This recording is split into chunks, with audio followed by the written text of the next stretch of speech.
Баршаңызға қайырлы күн достар. Менің каналыма қош келдіңіздер. Бүгін біз осындай керемет ораманнан жасайтын боламыз. Алдыменен ораманнанның қамырын илеп аламыз. Ол үшін бізге ұн, бір дана жұмыртқа, 3 қасықтай сұйық май қажет. Барлығын ұнның үстіне құйып, осылайша жақсылап араластырып аламыз қосқан заттарымызды. Одан кейін тұз қосылған жылы суымызды біртіндеп жайлап осылай құйып отырып, ұндарымыздың басын біріктіріп, жақсылап илеп аламыз. Мінекей мен бір зуала қамырымды иледім, бетін жауып бір шетке қойып қойдым тындырып. Одан соң қамырдың арасына салатын осындай салмамды дайындап жатырмын. Пияздарды, көк пиязды осылай жақсылап ұсақтап турап аламын да, барлығын бір ыдысқа салып жинаймын. Сосын көк пиязымды бір шетке алып қойып қоямын. Одан кейін қамырымды аламын, тағы да бір июн қандыру үшін жақсылап осылай илеп аламыз, иін қандырып. Тағы да домалақтап осылайша бір шетке қойып қоямыз, тындырып, тағы да 5-10 минут тұрады. Одан кейін қамырымды алып, осылайша қолымменен, жұдырығымменен жақсылап осылай дөңгелектеп, жаймалап шығамын. Кішкене ұнды себелеп отырып, оқтаудың көмегіменен қамырымызды өстіп дөңгелетіп, айландыра отырып, осылай жайып шығамыз. Сонда бір тегіс болып шығады қамырымыз.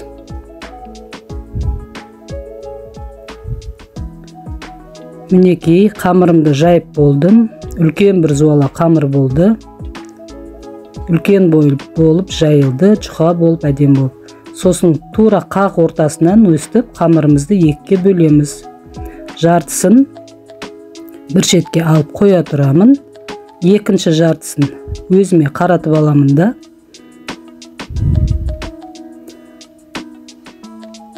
Үстіне сұйық майды жақсылап жағып шығамын. Барлық жеріне тегізіп, бір тегіс етіп, сұйық майды осылайша жағып шығамыз. Одан кейін үстіне пиязымызды себелеп шығамыз.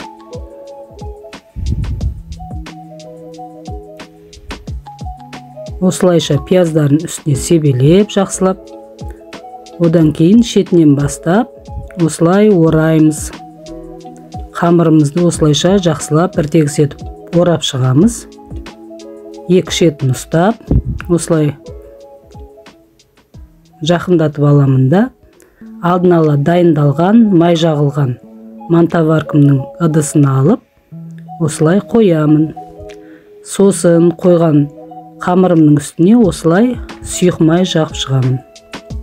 Екіншісінде тура осылай сұйық май жағып, пиязды себелеп, орап, оны да осылайша салып қоямыз. Сосын алдын ала ыдысқа құйылған, қайнап тұрған суымыздың үстіне жаңағы дайын болған қамырымызды, ораманнанымызды әкеліп қойып, бетін жауып қоямыз да 40-45 минутқа қойып қоямыз. Мінекей 45 минутта менің ораманнаным дайын болды. Енді дастарханға алып келеміз. Мінекей біздің ораманнанымыз дайын болды. Оны помидор және қияр, кетчуп, майонез, көкшөп салып осылай безендіріп алдық. Мінекей сіздерге ораманнанымды арасын ашып көрсетейін. Мінекей әдемі болып пісті. Өте керемет болып пісті. Осылайша кетчупке, майонезге батырып жесеңіздер болады. Өте дәмді болды. Егер сіздерге менің видеом ұнаса, лайк басып тіркеле кетіңіздер.